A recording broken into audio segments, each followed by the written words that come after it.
Phil Ingram, MBE. Phil Ingram MBE. Pleasure having you in the studio, mate. Nice to be here. Glad we could make it work after all this time, and very timely as well at the moment with Afghanistan in inverted commas coming to a close in terms of our presence there, US presence there, which we're going to talk at length about. I think, obviously, I don't think I know we are. So, if you wouldn't mind, please, what you do, what did you do, and what's your authority on the subject we're going to cover, I suppose? Okay, well, I describe myself on social media, slightly tongue-in-cheek, as a former spook who specialised in taking over countries. It's tongue-in-cheek, true. 26 years commission service, 12 years REME, 14 years intelligence corps.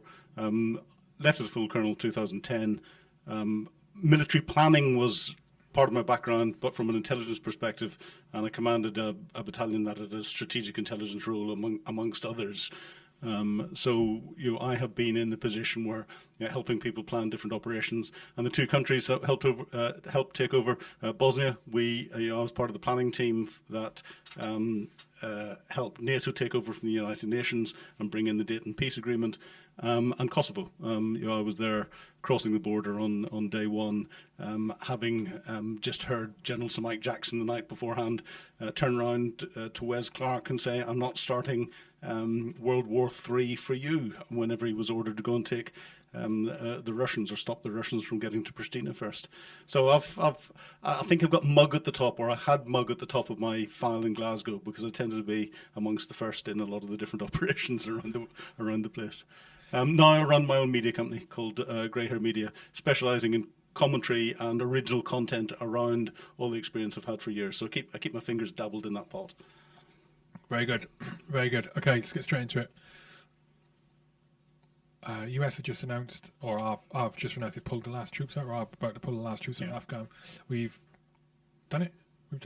I think our almost last have hit the aircraft.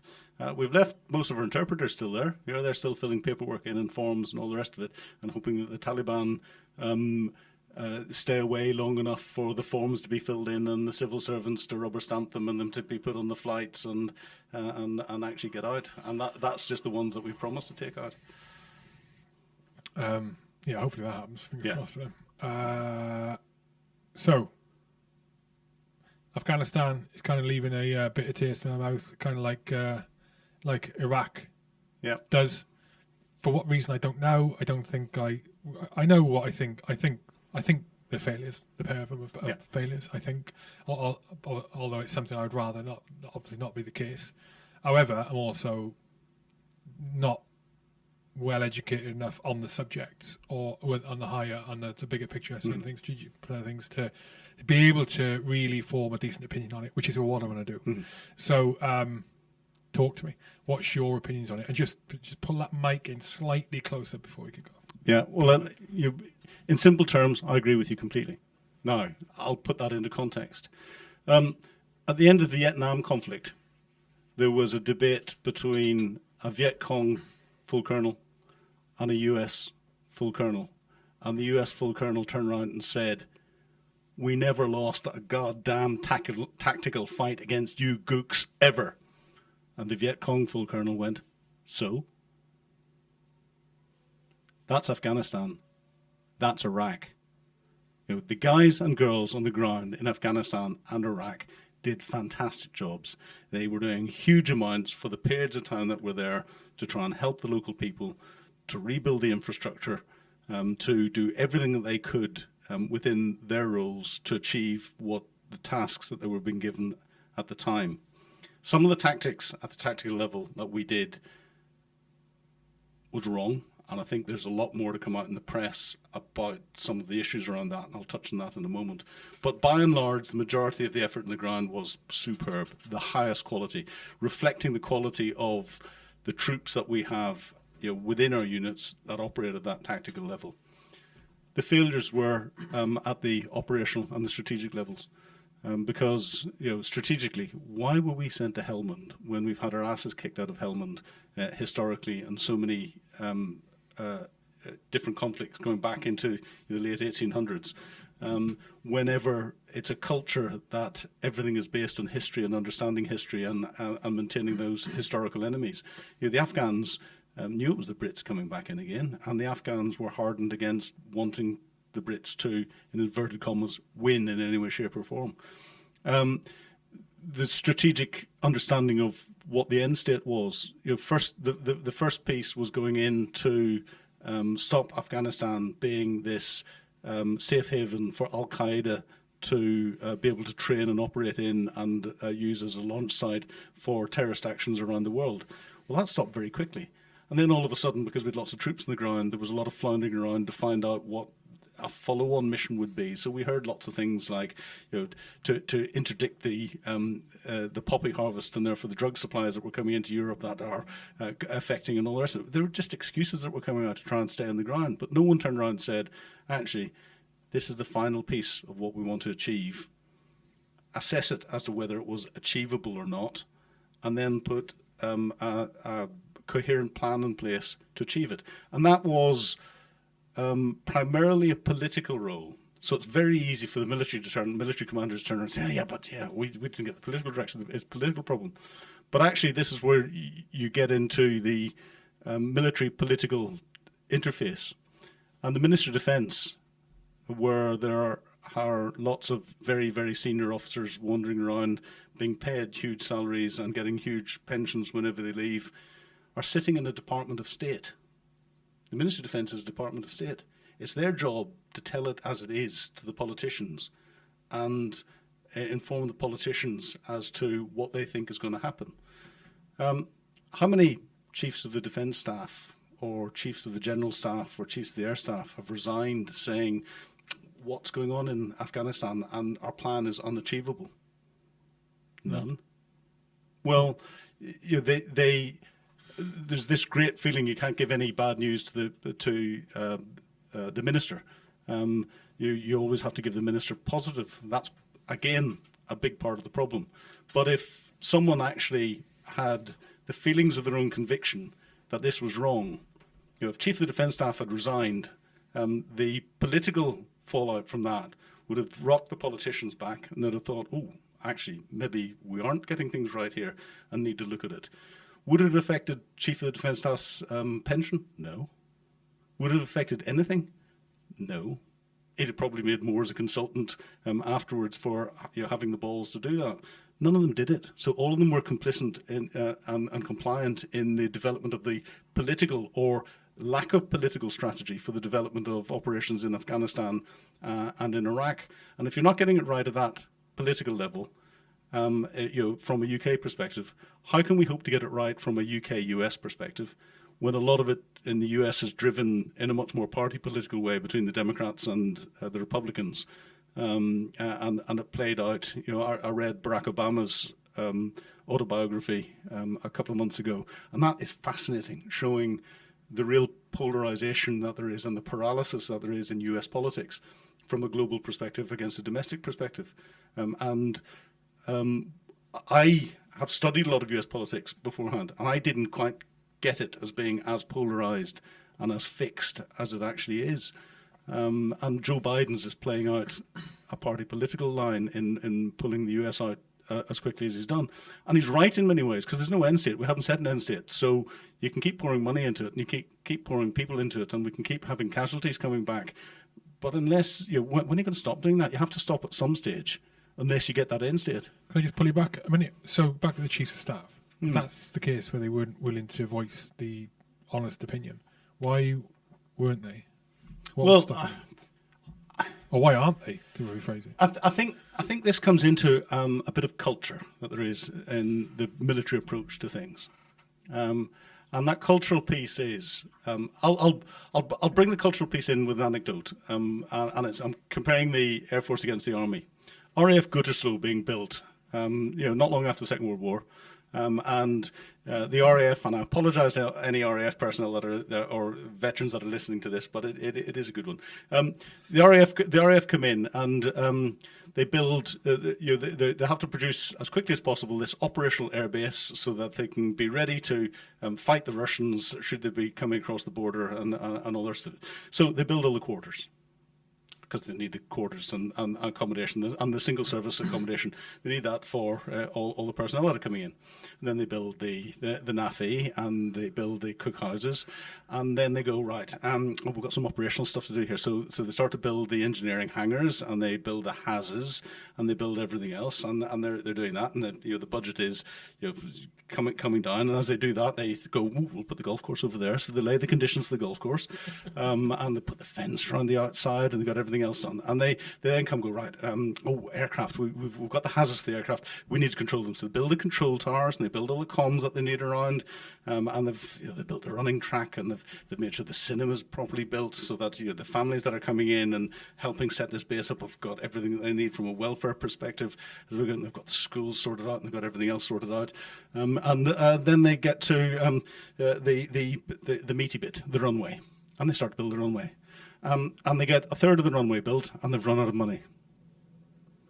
So they go back to Parliament and say, airport, we're running out of money. We need to finish it, so can we have some more money, please? So what do the politicians say? What does MOD say? Oh, of course you do. Oh, you need to. There's your more money. And they build everything that they need to be able to sustain operations for a long period of time through the Cold War and its use beyond and everything else. And they approach that. The Army approach to the same thing would be driving into this field, putting up a stack of 12 by 12 somewhere, getting underneath it, phoning back to the equivalent of PGHQ and saying, right, we're ready for ops, we're ready to go, that's us, gone. Guys, get the mowers out and your runway that length and just make sure it's flat. And they mow it and they do that. The Army approach. And the Army then goes, right, we've done this. Can we have some money to build some houses for the families, and you get a proper runway and put enough in, and the politicians are going to turn around and say, no, you've declared yourself operationally ready. Why do we need to fund that? That's the same approach that you get whenever decisions are being made at the geopolitical level out of Ministry of Defence and at lower levels in operational theatres. The default answer is, after sucking of teeth, if it's really difficult, that will be difficult, but we'll find a way of doing it. And if you say, right, you've got 50% of the resources to do it, that'll make it very risky, but I'm sure we can find it. Instead of going, no, that will never happen. And I've come across one commanding officer in my time who said no, and it was when new health and safety legislation came out. And I was a junior REME officer, and we were in a big REME workshop, and health and safety legislation came out, and we didn't have all the hazmat kit and high-vis stuff and everything else that was needed for all of the vehicles.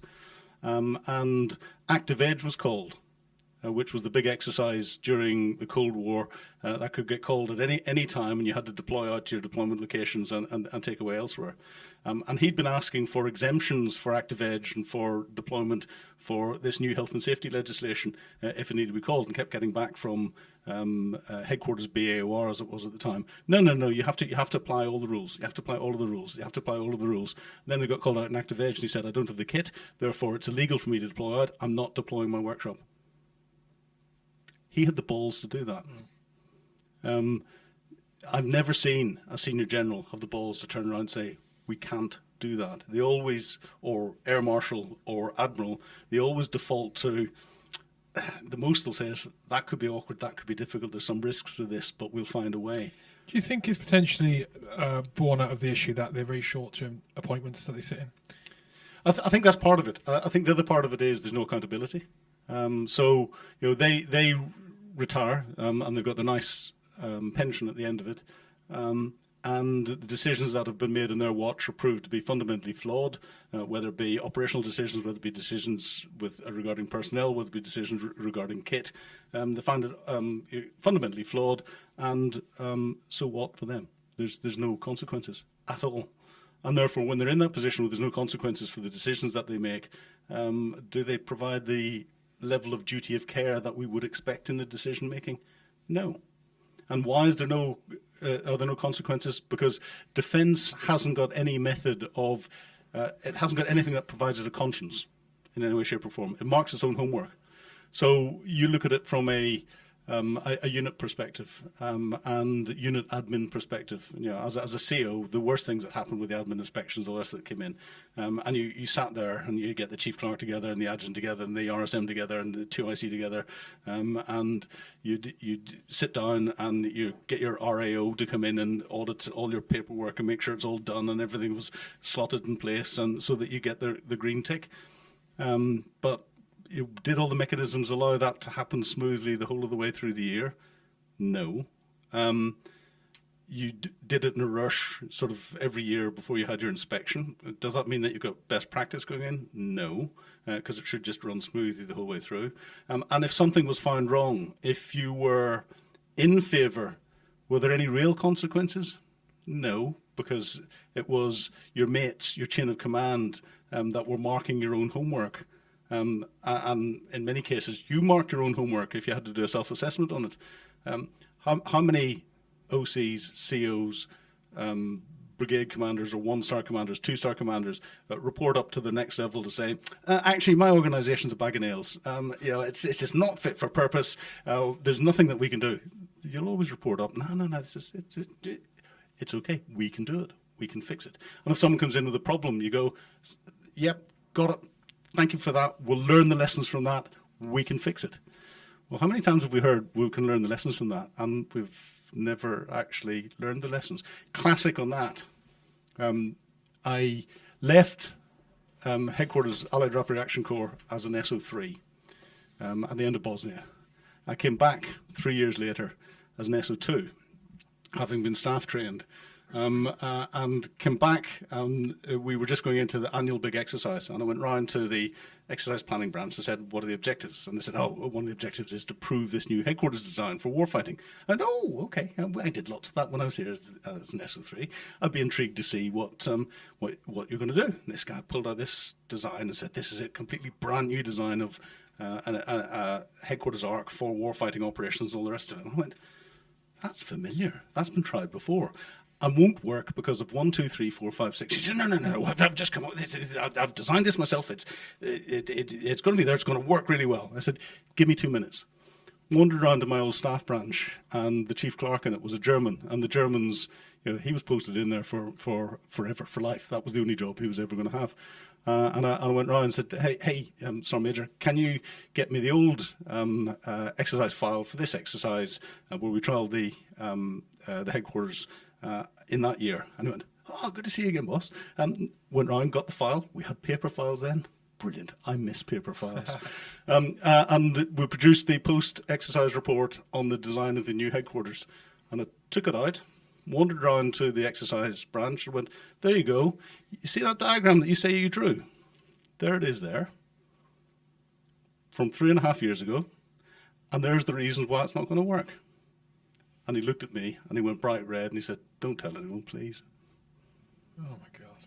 Now, that translates across the board, because nobody's held accountable. People don't learn lessons. You observe lessons, and then because of the way we have our posting cycles and people are changing over all of the time, you relearn the lessons and relearn the lessons. Well, you're not. You're re-identifying lessons the whole way through. You're not learning them because you're not progressing. And why are you not progressing? Because nobody is sitting there pulling them all together and forcing you to progress them. I'm being slightly flippant here. There are some really good things that have developed over the years, but not as much as should have. And at the higher levels, they haven't developed as much as they could do. Coming back to Afghanistan and Iraq, and I'll bring the Balkans into this as well.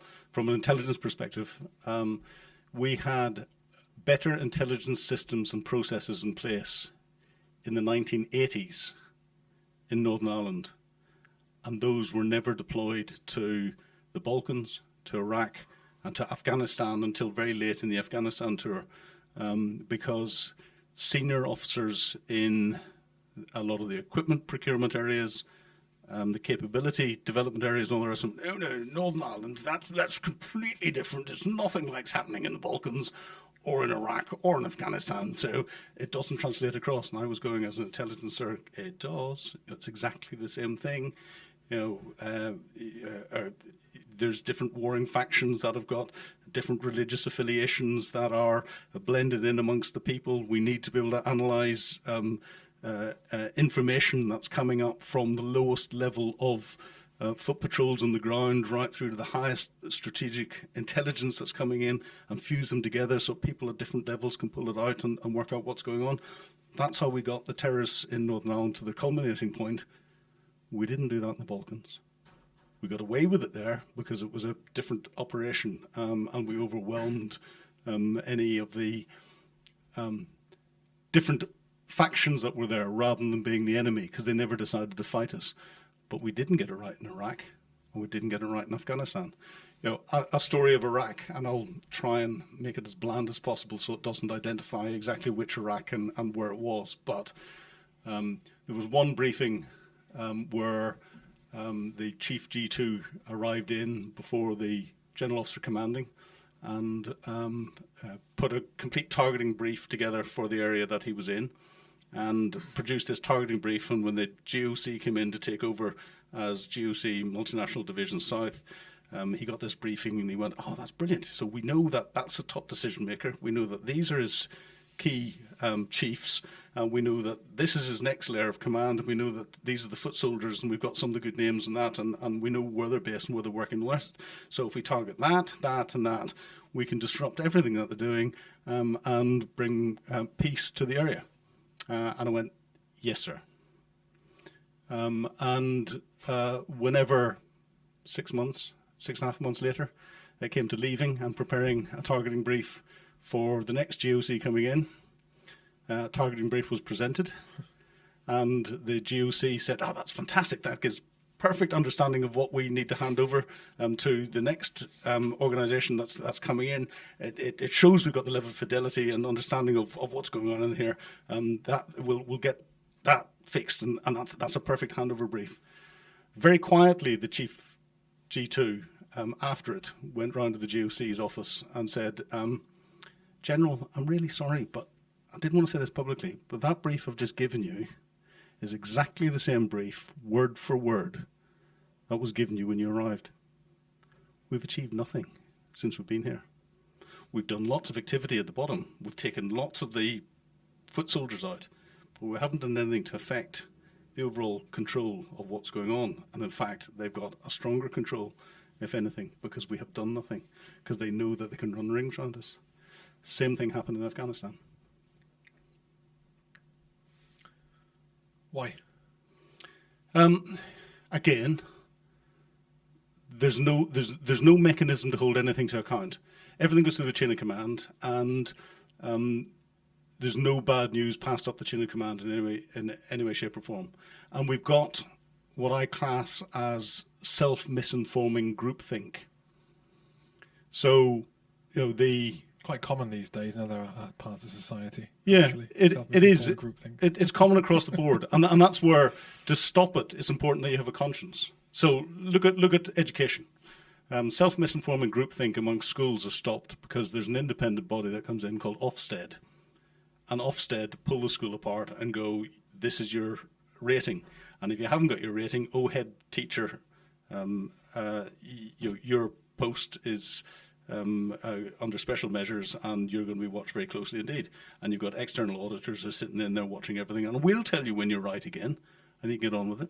But it's now come to the point where head teachers can then go to Ofsted and ask them for advice, and they can say, I'm not too content about this. Is there best practice? And it's turning into something that is making our schools and our education system better. Healthcare. You've got a similar thing with the Care Quality Commission. Now, there's criticism with all of the different organisations that are there. Department of the Environment, you've got the Environment Agency.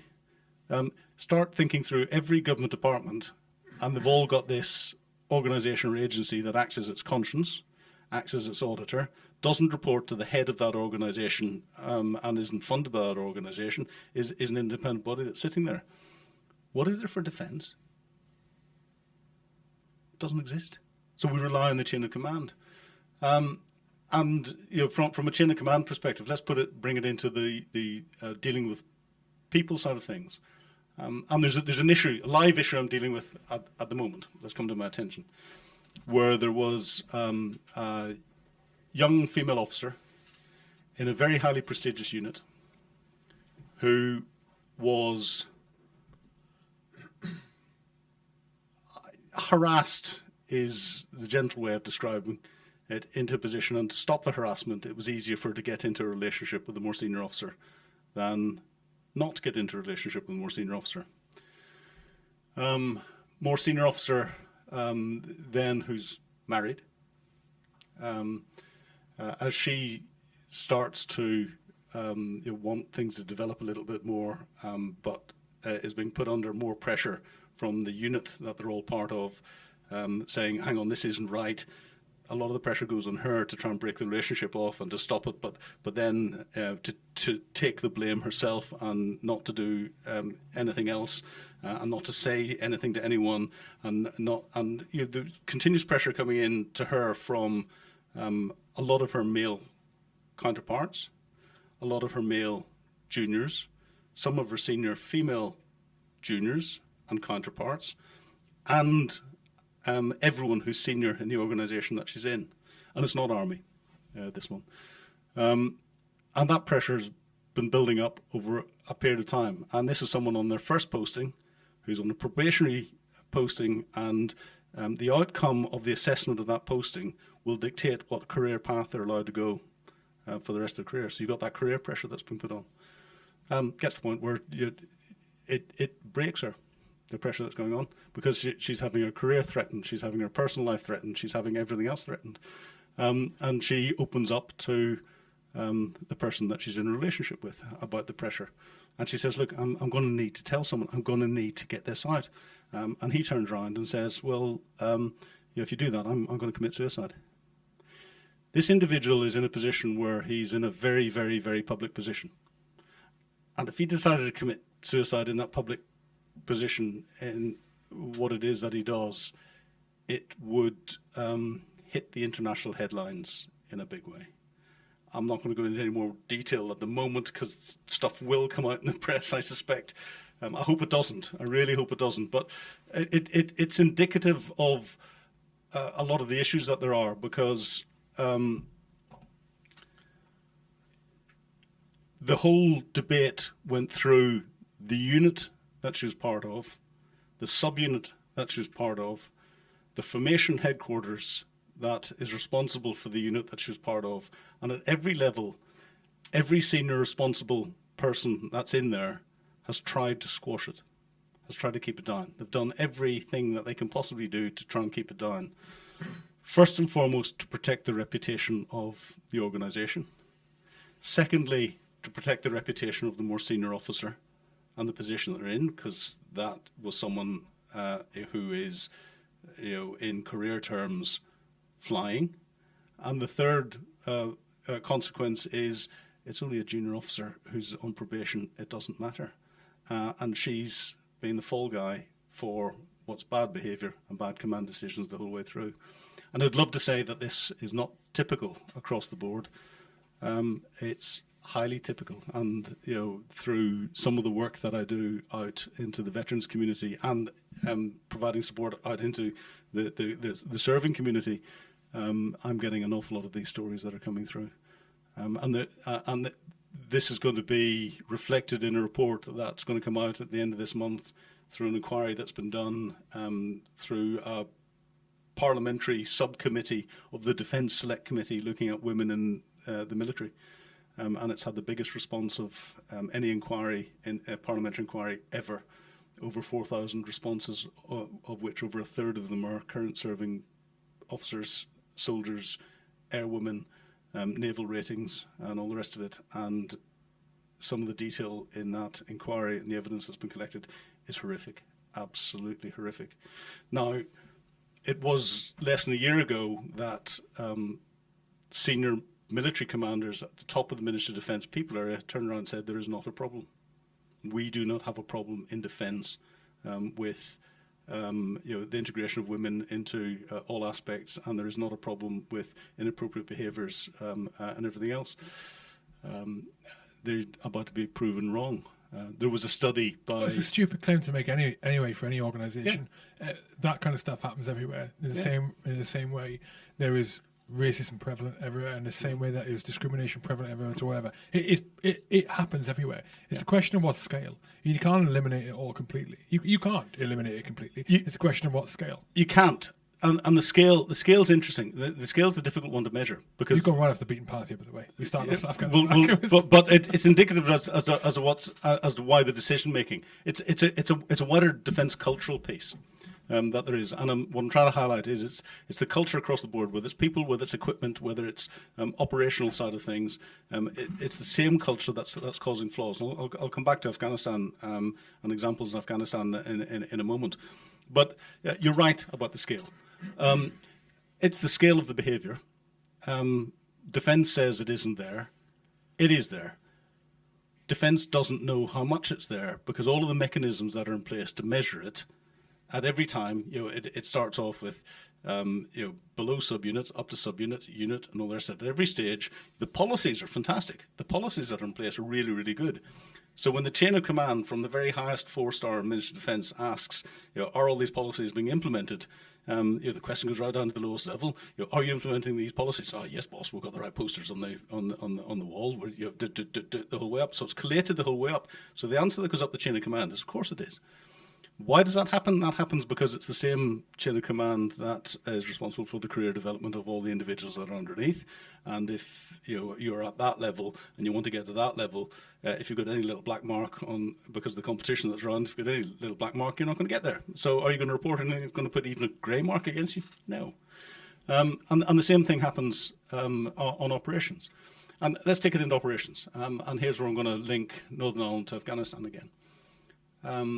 The internment activity that happened in Northern Ireland in the 1970s, where we sent infantry battalions onto the streets of Belfast and Derry to go into the Republican areas and arrest individuals that intelligence had suggested were members of terrorist organisations and anyone associated with them and anyone who could be of that terrorist level, and intern them without trial. And justify it being credible in that you find a couple of old Second World War Webleys and half a dozen rounds of ammunition in a couple of houses on a particular street.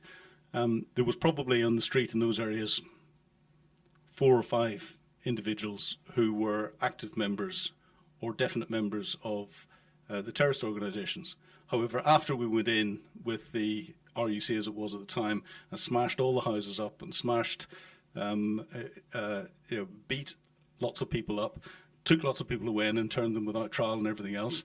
Virtually every male that was of terrorist fighting age was either then volunteering to join or actively supporting, and every family was actively supporting in every way the terrorist organisations that were happening. Come forward to Afghanistan, and we learned the lessons in Northern Ireland. We learned that wasn't the approach to do things. Well, they got that approach from Malaya, interesting enough. Correct. Again, funny enough, Tony Shannon's come up for the third time. He's given me this book recently, British Bush Wars or Bush Wars, and you're going back to the Brush Wars, yes, and Brushfire Wars, Brushfire Wars, and you're going back to the Frank Kitson tactics. But the reason they brought that internment in without trial in Malaya was because it was so difficult to get the local population to grasp their own people up. Yeah. So we got no reliable sources. How are we able to get these people off the ground? Yeah. Obviously didn't translate very well into Northern Ireland. And again, this is a failure of your military commanders looking at what's happened there, looking at the differences that there are between the different operational theatres, and trying to work out whether it would cause issues. I think, and I may be wrong on this, so please don't none of the listeners hang me on it, but I think it was still formally a tactic whenever Bloody Sunday happened that. In dealing with riots and rioters, it was still in one of the tactics books somewhere that I read that one of the things that you did was an officer would march forward with a megaphone shouting, clear the riot, this is an illegal riot, we're the army, if you don't clear up, we will shoot. And you put banners up and saying you clear the streets or we will shoot. And then the drill goes on to say, and now you're to identify one of the ringleaders and shoot them dead. And that was first done in Palestine. Yeah. From the same book. Yeah, you're right. Exactly. Yeah. And therefore, it's not. it's not unusual that our tactics in the early 70s in Northern Ireland were wrong because our lessons were coming from other operational theatres. But we learned from that very quickly, and learned very quickly that actually, no, what we had to do was build the hearts and minds of the more depressed areas and work together with the local government. And you then started to get the housing rebuild that was going on. You then started to get the hearts and minds operations. You got the military moved into more in the harder areas. You had more clever ways of doing what you needed to do to dominate the ground. The towers in South Armagh, airborne patrols, and then the development of the intelligence networks to penetrate the terrorists so that you could interdict them in a surgical way, and take them out as they were carrying out an incident, and not take out the whole street in the process. Loch Gall was very surgical in what was going on, and achieved a lot. And you started to pick away at the decision making and the confidence that they had in their own abilities by jarking the weapons, by arresting them as they were going in, by interdicting operations before they happened, by arresting people as they were coming out of operations where the bomb hadn't gone off and they didn't know where the information was coming from. So that got them to the culminating point. Did we take that forward in Afghanistan? Let's look at the early days of Afghanistan when we went into a benign environment. It worked well, and there was a lot of good hearts and minds work going on out into the different villages, getting an understanding of what happened. And that was before Iraq happened. And then all of a sudden Iraq happens and we get distracted and taken off to Iraq. But Afghanistan is still brewing away in the background. And there is a point, and I don't know in my own mind when that point was, but there's a point when in Afghanistan things went from the early days hearts and minds and doing good stuff, the sort of stuff that the British military is really good at on the ground in different operational theatres, to it turning into more of a fight against the Taliban. Well, 06.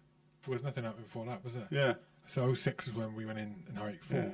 Yeah. And if you look at what happened in here, and I'm going to be slightly disingenuous. Oh, here. that was when the first kinetic activity happened. Maybe the mindset changed before that 04. Well, I'm going to be slightly disingenuous here to certain commanders, and I'm doing it in a very generic way. So I'm not putting the blame on any individual or anything else. But if you look at the structure that there is in the military, and you look at the pressures that they're on, so we've gone from a benign, another operational conflict, the warfighting and the actions still going on in Iraq.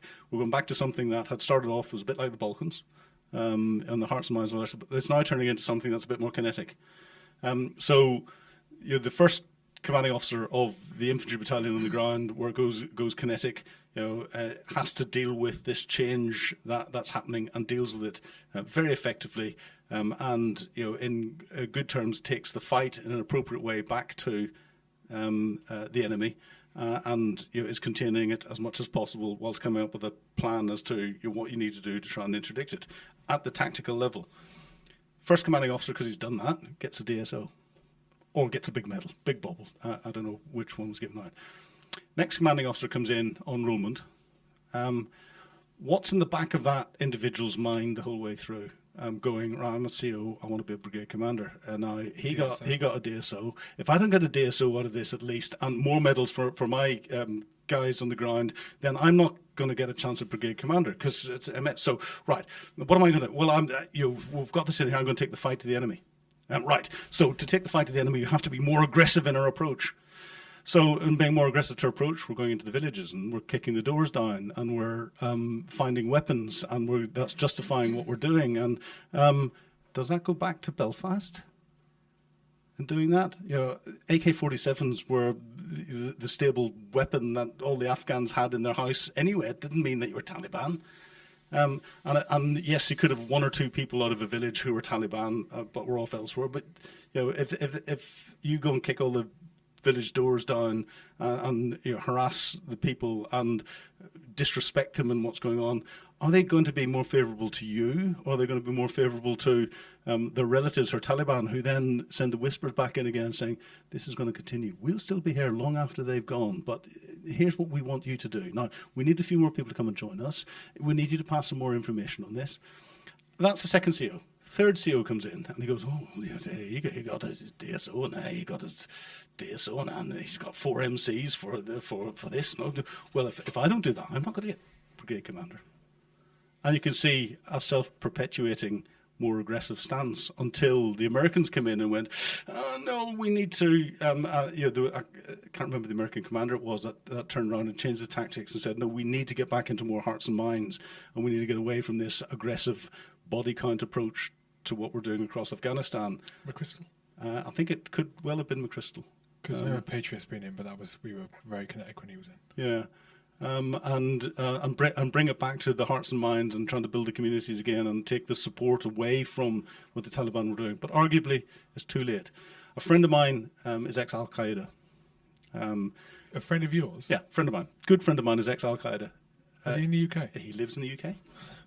He was in Al Qaeda for over 10 years. You know what I'm going to say, don't you? You know what I'm going to say, don't you? Go on. Fucking podcast. We'll talk about this later. Go on. Yeah. But he worked for British military intelligence for most of the... Sorry, not British military intelligence. He worked for MI6 for most of the time that he was in Al Qaeda. Fantastic book, 9 Lives by Eamon Dean. If you ever want to read it, you want to understand the intelligence network that went in and the Al Qaeda thinking. Absolutely brilliant. Who wrote that? He did. Eamon Dean, yes. This is the guy. This is the guy. That's his cover name. He wrote it with a couple of journalists. He is a fantastic thinker, and in fact, I've got him speaking at a conference. Let me think. 28th of September in London, Olympia. It's free for people to attend. And talking about where Islamic terrorism is going to go, but his understanding of it is fantastic. And I was talking to him, and a lot of the stuff in the book, him and I had talked about before he wrote the book and before he outed himself in public as being an MI6 spy. But he turned around and he was talking about the mentality in Afghanistan, and he said he'd gone up to see an old family friend that had been recommended to see, who was growing Pashtun nuts. It's not Pashtun nuts. Pistachio nuts. Pistachio nuts, that's it. Pashtun nuts. Pistachio nuts. And he said it was about a day and a half on horseback, ass back, and all the rest of it to get up to where his farm was. And this guy was in his early 60s, and he had a 12-year-old son. And he was out planting new trees. And he was asking how long it takes for the trees to mature to get the harvest out and all this. He says, oh, no, it'll take these a good 30 years before they're going to harvest. He said, but you're not going to be around. Why are you putting the effort into this? He said, well, it's not for me. And it takes a good number of years after that for the harvest to be any good. So it's not for my son. It's for my son's sons. And he says, that's the mentality. That's the way people think. They think in multi-generational terms. And they don't forget in multi-generational terms. Yet we've got military forces that are coming in, and the Americans changing every 12 months, the Brits changing every 6 months, everyone trying to achieve something in that period of time, whilst the enemy's sitting back and thinking in multi-generational terms, and the local people are doing so as well. And they don't care about the short-termism because they see what the long-termism is. And that's what the Taliban are exploiting at the moment. In global terms, we've got the same thing going on in wider geopolitics at the moment. If you look at what's happening with Xi Jinping, with Vladimir Putin, and a number of the others, Xi Jinping is in for life. Vladimir Putin has just created the conditions where he can be in for almost life as president of Russia. So we've got 2 of the big bad power blocks that are out there that are doing all the nasty things to us, who in their strategic planning are being able to plan in multi-generational terms. So Xi Jinping can say, I want to achieve this in 25 years, and he knows he's going to be the guy that's going to be there to steer the ship to get there. So he can do very gentle maneuvers the whole way through. Our reaction is within parliamentary or presidential time, so it's 3 to 5 years. Arguably it's 2 years, and arguably it's actually what's the headline in tomorrow morning's papers or tomorrow morning's news show. So we're spinning around like that. Well, they're just very gently moving around. They're watching us spinning, and they're going, okay, so we can help that spin a little bit more.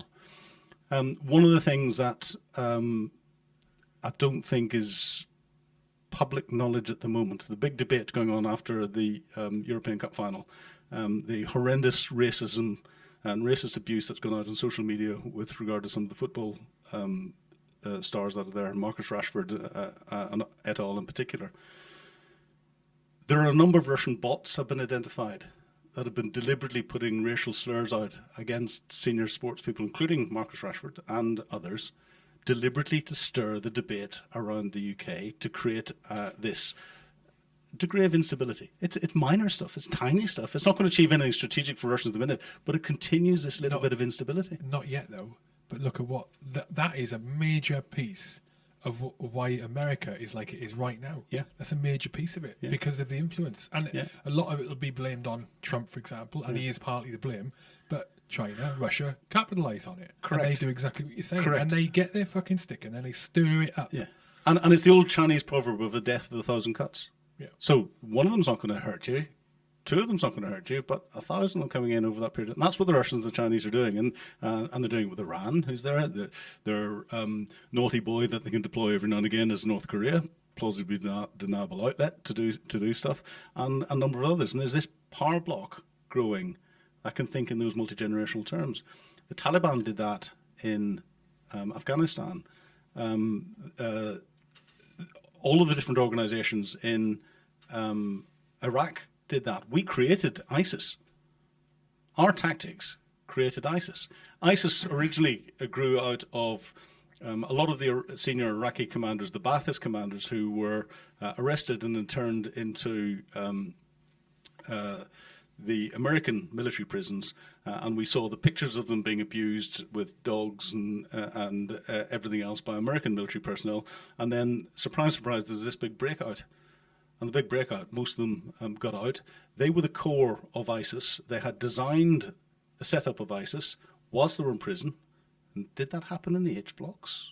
The design of the change of the IRA? So are the lessons coming across through all these different operations?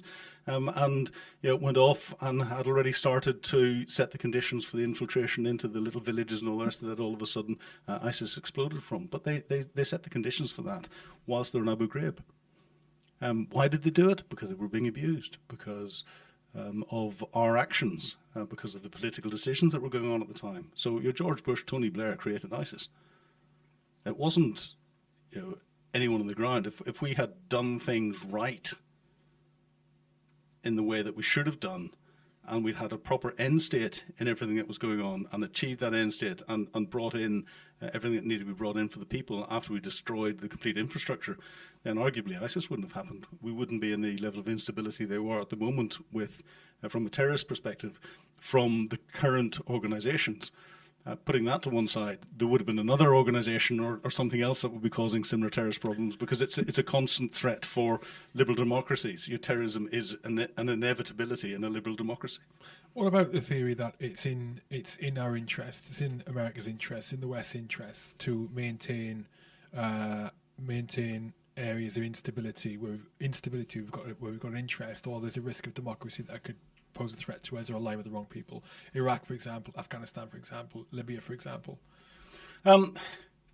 It's a very strong argument, and there is some credibility to that if you look at it from a logical perspective. However, I don't think to do that and to achieve it and properly plan it, you have to be able to think in multi-generational, over a much longer period of time. And does the West do that? No. And therefore, from a theoretical perspective, yes, brilliant. And it's good because it gives you somewhere to focus on. It helps stop different threats from coming together in a way that they could provide a more capable threat against the Western countries and everything else as a power block. It provides a good platform to develop new weapon systems against. It provides a good platform to be able to pump taxpayers' dollars, pounds into defence companies to get back into the economy again, to keep the economy going, because you're expending lots of weapons and building new and selling new weapon systems out to different places. So from an economic perspective, from a geopolitical perspective, from us and all this, there's an awful lot of logic to it. But to achieve that in a coherent way, it would need to be very carefully planned and very carefully managed. And I don't think we've got the wherewithal in our organisations. I think they're too short-term as focused to be able to do that. Or be culturally embedded and in a long-standing existing policy. So it's a known Chomsky book I read at the moment, and it references examples of this, and it's his opinion that's the case, and it references examples back as early as Nicaragua, Panama, and he's talking about America. He says it. So I'm not. I mean, maybe me mentioning UK is wrong, but America he's talking about Panama, Nicaragua, Vietnam, flipping. Well, we talked about Iraq, Iraq twice. Yeah. And that's why I asked. I think. Just to get But it's it is interesting. I don't think politically America's got the ability to think in those longer terms. I think in some of the agencies and bits and pieces they've got the ability to do that, but they're increasingly politicized. And the one thing that shocked me in reading Barack Obama's autobiography was we blame Trump for a lot of the polarization within the United States community and all the rest of it. It happened as Barack Obama was going through his campaigning, and it was Sarah Palin and the Tea Party and all the rest of it. If as you read through, you look at the level of influence that there was and the polarization of the communities that were happening through that time, and that was what 4.5 years before Trump even came onto the scene. So the conditions have been set. So all of these issues that Trump brought to a head with the very graphic pictures that we saw of the storming of the Capitol building, all the conditions for that had been set back in Sarah Palin's time, back as Barack Obama was taking over as president. And that's scary when you start to realize that this is going on in the United States. The United States is, I personally believe, getting very close to a point where it's going to fracture itself in a number of different ways, potentially. And if that happens, God help us.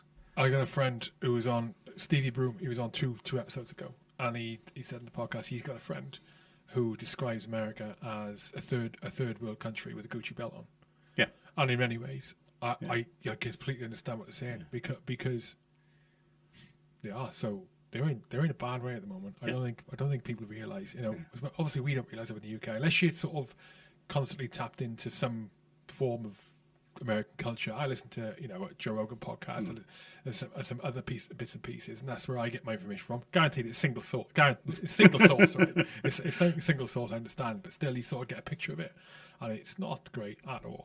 It's very worrying, because that's potentially where we're headed. You're seeing a lot of the same things that are happening over here. The polarization, the deliberate polarization. I mean, you're talking about like bots stirring up discontent online. The media know it's the case. Yeah, they still pounce on it because it's financially, beneficial for them. Anyway, we are going again off the beaten path. Can just put it back. Sorry, we talk about so many things here I can rant away about.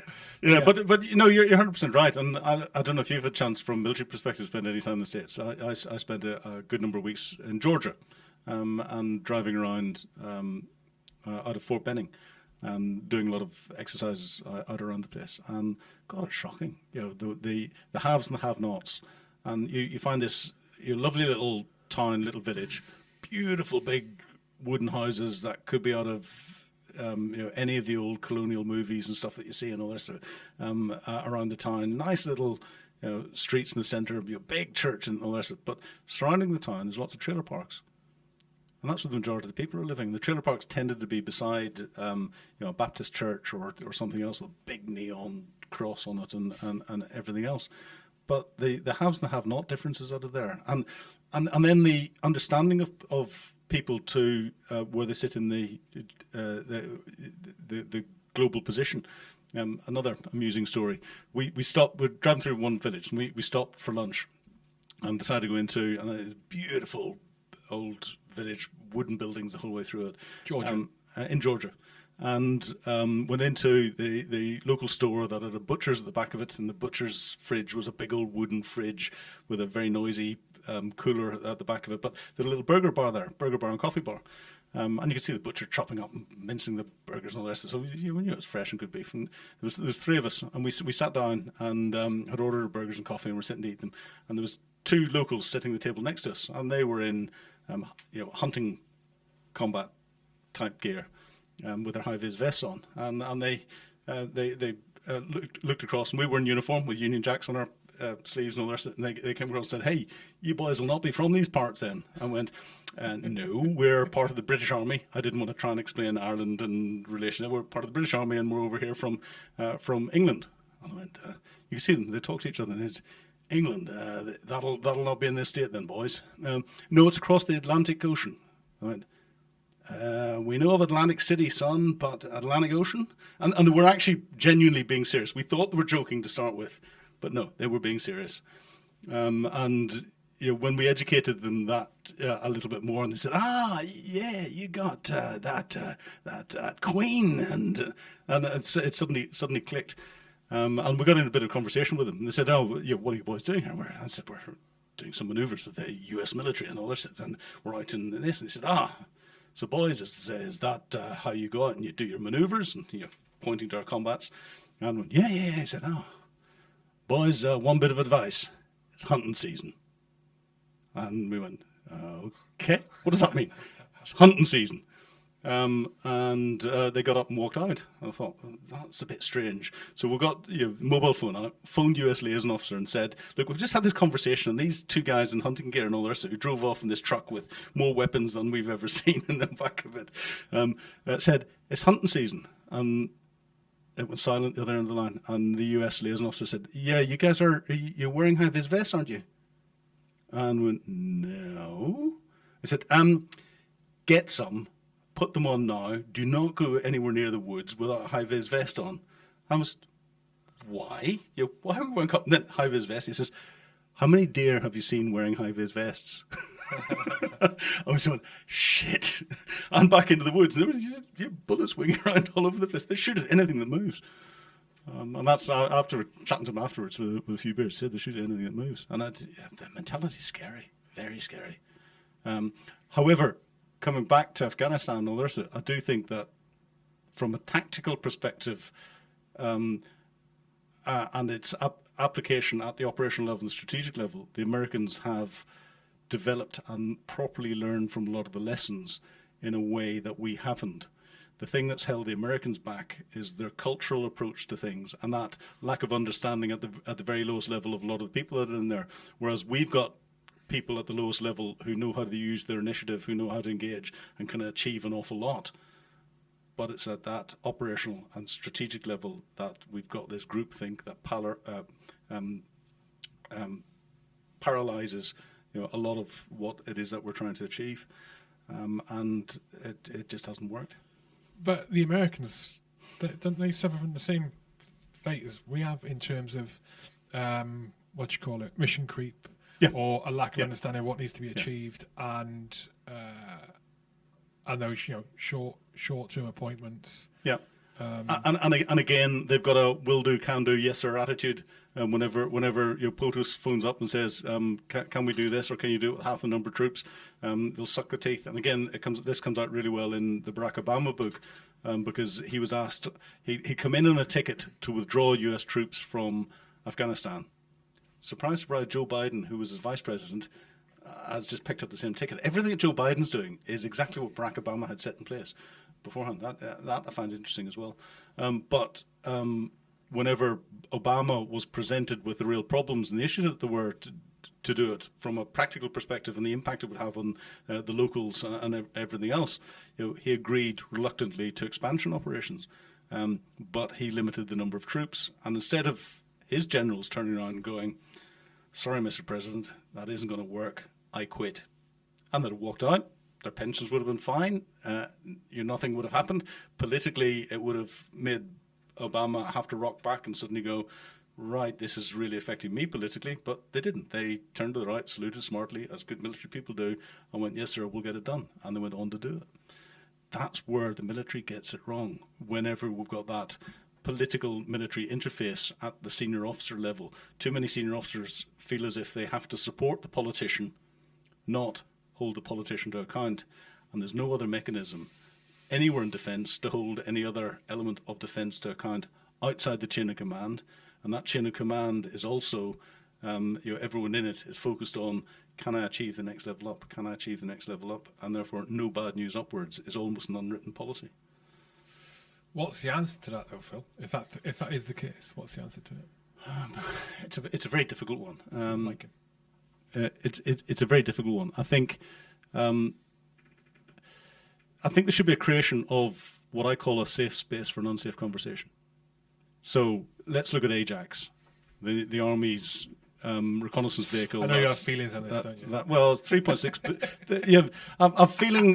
I've feelings as a veteran, because we need good kit, and I've suffered bad kit on operations. I've feelings because I worked with a defence contractor that supplied components for Ajax. In what year?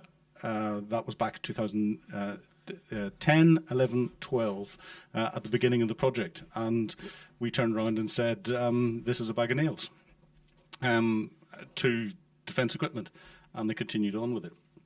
And I feel... What were the problems with it? What were they? Well, from our particular perspective at the time, because we supplied the track for it, so part of the running gear, the whole running gear hadn't been designed as a single capability. They were buying different elements in from different places. So the suspension wasn't designed to run with that particular track, with that particular, with the particular sprockets and other elements of the running gear. They're all being brought in and then fitted together. That's never a good bedfellow. You want it all to be designed from the outset, and if you get that wrong, especially when you're then trying to, you're putting suspension and track and other bits and pieces that are not designed to work at the upper weight limits that you're asking the capability to carry, you're going to get vibration problems, you're going to get reliability problems, you're going to get everything else. And that was from the outset of the program, and they never fixed it the whole way through. And they never fixed it the whole way through because there wasn't a mechanism for those in industry. Those in industry didn't really care because it was just money coming in, and every time they were asked to do something or change something, that was a change condition in the contract. That's more money coming into them. Those in defence equipment would turn to the right, suit smartly, and yes, of course, they can get it fixed. But senior decision makers in uniform were only there for 3 years maximum. So you've got that turnover, so you're not getting that consistency. And actually, if the program fails, does the senior responsible officer or senior responsible officers, whether they be in uniform or out of uniform, at the end of the day get held responsible and not get promoted or not get their pensions or not get anything else? No. There's no level of responsibility. So I think I'd bring in a series of measures. I'd bring in responsibility for decision making at senior levels. So senior responsible officers, whether it be operational senior responsible officers or whatever, have got an accountability that lasts them for 10 years after they leave service, 15 years after they leave service, whatever, you put it in there. The banking sector has got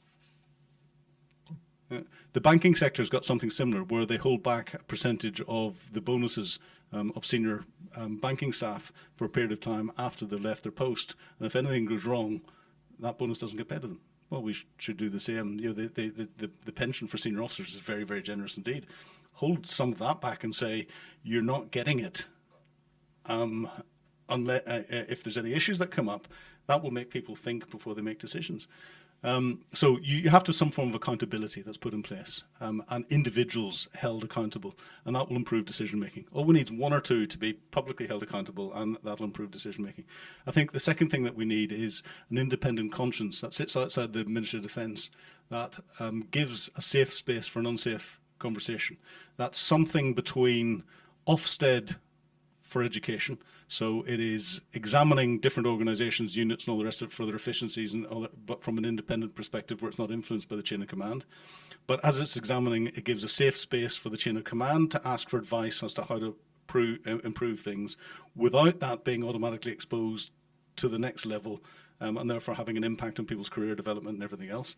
It takes the embuggeration of the administration of doing that away from the chain of command, which, we're there to provide military capability. We're there to prepare to go to war in many occasions. So, making sure that, and I hear I'm going to show my age, your 1776s are all, which was the old claim form, all filled in correctly with the right I's dotted, T's crossed, and all the rest of it, and presented in the appropriate format to go out for an admin inspection. Is that improving? Is that providing military capability? Would I far rather be on the range, making sure that we've got everyone shooting skills up, or fitness, or something else? So you've got that dilemma that's there. So something to be able to provide that at every level, so that instead of the chain of command reporting up that, everything's okay. No, don't worry, boss, everything's okay. Actually, there's an independent organisation that's gathering that information and going, we've got brilliant policies in place, but actually, folks, it's not being implemented here, here, here, and here in these ways because of this. Here's how we fix it. And has the expert advice in it to be able to come in and fix it in a blame-free way, in a way that's designed to improve that capability, not hold people to account and hang them out to dry, which is what happens when things go wrong at the moment when you're dealing with it. And then the other thing that comes in is when things do go wrong, because you will get that, and people are unhappy, you've got a complaints process. At the moment, the Service Complaints Ombudsman herself, who says she's only independent by dint of personality, because she's funded by the MOD, and they fund all her staff and say whether they're going to fill vacancies or not, she says the service complaint system is not fit for purpose in its current guise. She says 90% of those that should complain don't, 70% of those that do complain, it should be resolved at a low level, and 100% of those that are involved in the service complaint system, whether by the complainant or the respondent, suffer mentally. Well, therefore the system's broken. Is Defence doing anything about it? No. So you bring in an ACAS type system as well, as part of this organisation. And if you look at what ACAS does for industry, what's ACAS? Is to consider the arbitration and conciliation service. So they come in and will sit down with the two different parties and listen to one party, listen to the other party, and act as the independent body to negotiate and get the two bodies to a common theme. You find them brought in often whenever there's industrial disputes in different organisations, and it goes to ACAS, and 9 times out of 10 they come out with a resolution that is satisfactory to both sides. Both sides have to compromise, but it's satisfactory to both sides, and you deal with that. If we had that sort of system for service complaints that were coming through, or complaints with how industry was reacting to different things, and you've got the right level of experts that are in there, you could resolve a lot of things that currently are going to 100% of those that are involved in it are suffering mentally because of it. And it shouldn't have that. So I personally think there should be an independent organisation that provides that level of oversight. And interestingly, Air Chief Marshal Sir Mike Wigson 2 years ago did a report into inappropriate behaviours across Defence, and one of his recommendations was the creation of what he called a Defence Authority that would provide the framework for that sort of thing to occur. So far, Ministry of Defence has done everything to try and tweak, change, not implement a lot of the recommendations that have come out of that. And again, this is where, because there's no accountability in any way, shape or form, and Defence runs scared, senior officers run scared that they're going to be found out in doing something, and therefore they don't like change, they don't want change, they don't want to implement things, they've got this belief that everything is right, because chain of command the whole way up is reporting to them everything is right. There's no drive for change, and until that comes in, it's just going to keep going and going and going, and we'll find the same problems then come into and we look at the outputs of Northern Ireland with the prosecutions that are going on there. We look at the whole Phil Schreiner case and the Al Sweeney prosecutions that were coming out of Iraq, and we haven't seen anything out of Afghanistan yet. It wouldn't surprise me if something comes out of Afghanistan, and I know some stories that will do. Why is a lot of that happening? Defence turns around and says our people are our most important asset, and actually when you sit back and look at it and go, no they're not, because if our people were our most important asset, you'd look after the people you've got duty of care on. Process is Defence's most important asset, and they just want to go through a process, and if that costs people, they don't care. I go back to the example that I used of that young lady. I go back to the examples that there are in different operational decisions that are made, and this is where prepare in peace for what you do in war. Your administration in barracks will have as much of an influence on how your decision making is going to happen at the higher levels or other levels in war. And I think it's really sad that we've had tens of thousands of amazing young men and women who've been on the ground in different operational theatres, have achieved an awful lot and put their heart and soul into it and done everything that's been asked of them. Some of them have come back with bits missing. Some of them haven't come back at all. Some of them come back with non-visible injuries that will stay with them for life. But actually, in reality, because of what our senior commanders were doing, they've been nothing more than busy fools, because they haven't achieved anything from a strategic perspective at all. And is the price worth it? I'd argue no. Yeah. I know what you mean. I think I've said stuff like this a few times before. That's the way I look at it. Although I look at it in a slightly different way. Is that overall strategically, I think it wasn't worth it. Well, I think we didn't achieve anything. Right? Arguably made things worse potentially.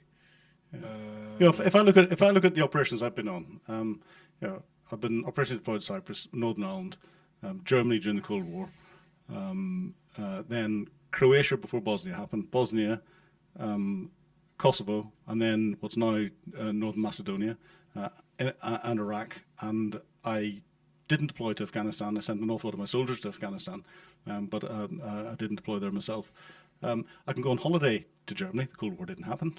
I can go on the holiday in Northern Ireland. Well, I'm from there originally anyway, so I would go back, but it's a good place to go on holiday. I go on holiday to Croatia. EasyJet will fly in that, Ryanair will fly in that, and beautiful, and I've been on holiday there. I can take an EasyJet flight into Sarajevo and have a nice weekend in Sarajevo. You can go to Pristina and drive around Kosovo on holiday, and Ryanair fly into Pristina on a regular basis. North Macedonia is lovely. Iraq? Nah. You couldn't do that before, though, Philip. Afghanistan? Before? Nah. You couldn't do that before either. You couldn't do that before. You're talking 60s, 70s for Afghan. Maybe early 80s. Well, in Iraq, you couldn't do that before.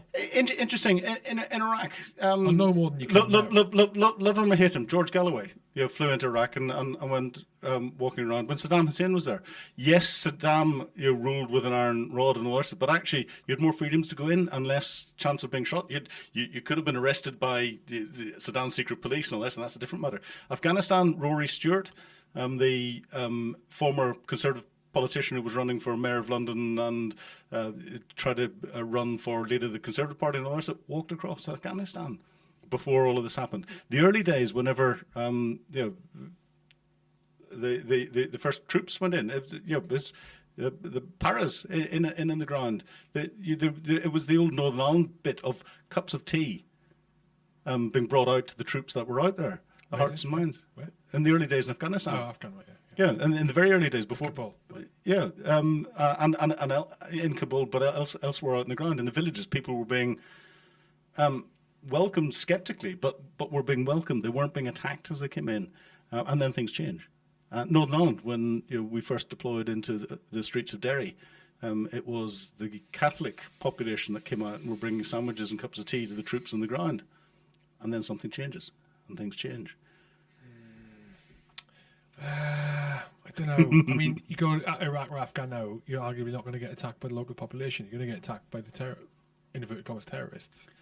Yes, but the local population will target you in because you've got value. Yeah. You've got value to be kidnapped and moved on, and that's the thing. Again, the conference at the end of September, one of the guys that's coming in is an IT contractor who got captured in 2007, held hostage for just over 2 years, and he describes what happened then from a civvy perspective and everything else as part of a realities of terror understanding as part of the conference series. And it's fascinating hearing his story and how everything changes. And it goes back to the old Terry Waite bit in Lebanon and all the other stories. You go to Afghanistan and Iraq now, yes, elements of the local population will look after you really well indeed, and it's part of actually Muslim culture that if you go in, they are to look after you, but also they see a value on you. And a lot of these are very poor people, and that value is something that they could never make in several years of the hard work that they're doing. And all they have to do is whisper to someone that you're there, and you're then gone. And yes, it's the nasties that'll take you away. Will that happen in the Balkans? No. Does it happen in Northern Ireland? It could do to me, but for most people, no. So there's mission success, because we knew what the mission end state was in all of these different places, and arguably have achieved it. We didn't know what the mission end state was in Iraq when we got in. We allowed mission creep, but again, never defining an end state. And the same things happen in Afghanistan. Who's responsible for that? Is it the politicians that set the mission end state? Well, they'll give rough political direction, but actually, it's a military. When it turns into a military task, it's a grand strategic military planning task. And you sit down with the Foreign Office and the politicians, all the rest of it, as part of it. But if you disagree with it, don't turn to the right salute smartly and say, yes, sir, we can get on with it. Disagree with it and say, I disagree with that. I quit. And then you've made a political statement, and people have to sit up and listen. And there's always people that'll come up and go past you. But there was zero consequences for our senior officers quitting to make that sort of strength of point, and none of them did it. That's the biggest failing. We've got a few minutes left. Defence bill.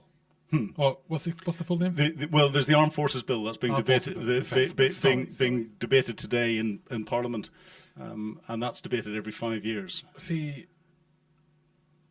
I thought this was all right, a good thing. You don't seem to think so. No, because it's not bringing in a lot of changes. What's it suggesting? What's it suggesting on the face of it? It's bringing in a few tweaks. It's adding a few additional pieces in that are, from a soundbite perspective, giving positive things forward. Like? They are bringing in an independent police, service police organisation, like the Independent Office of Police Complaints, to look after service police investigations, because at the moment there's no mechanism of putting formal operational complaints in against service police. Yeah, it's going to bring one of those things in. It's recertifying a lot of the processes and procedures that are in place at the moment and setting the condition for the next 5 years. It's not changing a lot. But in not changing a lot, it's not bringing in recommendations from two significant studies that the Ministry of Defence asked to happen in its first place. The first one was by His Honour Judge Lyons, that looked at the service discipline system and service discipline process, and was looking at, and again this hit the Times newspaper today, that the percentage of service personnel who were being convicted of sexual assault and rape is significantly less than the equivalents in Civvy Street, those that go through the service justice system, and questions whether the service justice system is fit for purpose for those sorts of serious crimes. And thankfully, they are not commonplace, but yeah, they're serious crimes, should be dealt with. His Honour Judge Lyons, a few years ago, was asked to do a study into the service justice system and look at that and the service police capability and all the rest of it. And his recommendations were service police do not have, because they're not getting the volume of cases through and all the rest of the experience to be able to adequately investigate and produce the evidence that's needed for serious crimes, and therefore it should not happen. It should be passed to the civilian police first and foremost, and that the service justice system should not be the default setting for things to go through. It should go out to the civilian court system. And with the majority, it makes logical sense with the majority of the military now based in the UK, we can do that. That's not been brought in, and as part of the debate for the Armed Forces Bill, it has been rejected at every level by the Armed Forces Bill Select Committee, but on a whip, a parliamentary whip, and there just happens to be a majority of Conservatives on the committee because they're the majority in the government. Why reject it? Because they didn't want to change. But why? They haven't given any logical reason as to why it should be rejected in any of the debates whatsoever. When it came to the debates, they let all of the opposition parties put their piece across. They then went to vote, and when it came to vote, said no. Didn't bring out logical debate. They're saying, when they've been questioned in Parliament, the default setting from the Secretary of State for Defence or from the Minister for Defence People is that we disagree. We believe that the service discipline system is fit for purpose. That's all they say. It is fit for purpose. Even though the study says otherwise. Even though the study by an independent judge, commissioned by the Ministry of Defence itself to do it, says it's not. And the statistics say it's not. Another study that was done, commissioned by the Ministry of Defence, they asked now Air Chief Marshal Sir Mike Wigson into looking at inappropriate behaviours across defence. He came out with and that was 2 years ago, he came out with 36 recommendations in a 6-week study, and he said there's an awful lot more to get into this. Just before Christmas, there was a 1-year review of that study done by non-executive director working for Defence People. Surprise, most of the issues were Defence People related issues that he picked up. So non-executive director for Defence People, is this marking your own homework? goes through it and says, it's fantastic, we've made fantastic progress in achieving everything that's been laid out in Sir Mike Wigston's report. They'd achieved 1 out of the 36 things. And the 1 out of the 36 things was setting up a helpline for those that feel as if they're being bullied or harassed. That's it. And that was success. It was debated again by the various subcommittees. All of the people that came in to give evidence at the subcommittees for the Armed Forces Bill turned around and said the Wigston recommendations need to be brought in full. The Secretary of State has said we support this and we'll bring in the recommendations in full and we'll support it completely, and everything will be brought in. The Armed Forces Bill is the place to bring it in. None of the recommendations have been brought in. Why? Why the Secretary of State has said it, we support this completely, and is then not supporting any of them being brought in and insisting that changes go on, I don't know. I've been trying to get inside the heads of the different people on the committee, and I'm interacting with members of the Defence Select Committee fairly often. Who's on the committee? It's chaired by Tobias Elwood, and there's a number of different committees. The full list I haven't got on the back of my head at the minute. Are you aware of the TBI research, the stuff being done by Mandy Bostwick, etc., and trying to get that in front of, well, it has been in front of the Defence Select Committee, I know Mandy has, and the Professor Gary Green, I think, with her as well. Yes, I've seen a lot of the stuff that they've been putting in, and a lot of that was helping inform. They've come in to help inform a lot of what was happening in the Armed Forces Bill, and trying to get the biggest thing about the Armed Forces Bill is enshrining the covenant into law, and that's the big soundbite that's out there. But the Armed Forces Covenant is great for all the industries that are signing up to it. The Ministry of Defence itself needs to sign up and start to live to it, and that's the bit that's not happening. And again, there's another case that's going on at the moment. A bank, I'll not name them, Santander, who are doing an absolutely fantastic job at looking after a veteran who's got into trouble with his mortgage that's through Santander and all the rest of it. He had engaged with the benevolent fund from the service that he's part of, who had initially engaged to say, yeah, we'll come in and support you. And then they went, oh, this is all too difficult, and pushed him under a bus. Whenever a letter was written to the chief executive of Santander and said, this is what's happened, he's been pushed under a bus, is there anything you can do? Santander came back and went, oh, no, we hadn't realised that. No, we've signed up the Armed Forces Covenant. We're going to do everything that we possibly can, and we will look after him. And they've come up with a plan to make sure that this individual is being looked after. The third sector that Ministry of Defence says is the bit that's there to look after our veterans, and this was a service charity relating to that particular service, let him down. However, industry picked it up and dealt with it. Who's that? You can't say? Can't say. Okay. I'm glad you didn't go slating Santander. I got a very good friend who works for Santander. Yeah, no, full marks. They're brilliant. But one of the lessons that's coming out of that is that they hadn't realised that actually the third sector wasn't living up to the covenant, and therefore Ministry of Defence isn't living up to the covenant. And don't get me started on Veterans UK, because they are a disaster, and that's another separate podcast all by itself. And again, it's Ministry of Defence. They're not living up to the covenant, and the covenant is the big thing in the Armed Forces Bill, and it's and enshrining it into law. And there's so many elements of that they have failed to bring in that would allow Ministry of Defence and give Ministry of Defence a level of accountability and everything else. Simply, it's the Wigston recommendations and H.H. Lyon's recommendations, and they've refused to do it. And I don't know why. Anyway, on a positive note, shout to Santander again.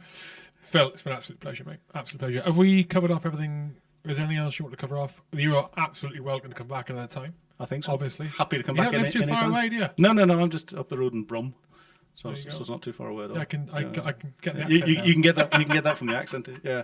If people haven't read it, the Simon Akin book. And, 9 Lives. No. Sorry. The Simon Akin book, which is The Changing the Guard. Okay.